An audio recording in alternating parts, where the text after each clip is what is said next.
Welcome to GMR properties.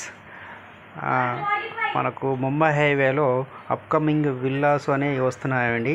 ఇవి Mumbai highway facing and near by ఓఆర్ఆర్కు మొత్తంగా దగ్గరలో వస్తున్నాయి అప్కమింగ్ విల్లాస్. ఇది ఓవరాల్గా 34 ఎకర్స్లో 400 విల్లాసు, త్రిప్లెక్స్ విల్లాస్తో కన్స్ట్రక్షన్ వస్తున్నాయండి. With RERA HMD and RERA అప్రూవ్డ్తో వస్తున్నాయి. ఇంకా ఎవరికైనా అడ్వాన్స్ బుకింగ్ చేసుకోవాలనుకుంటే ఈ డిస్క్రిప్షన్లో ఉన్న కాంటాక్ట్ నెంబర్కు కాల్ చేయగలరు. Thank you.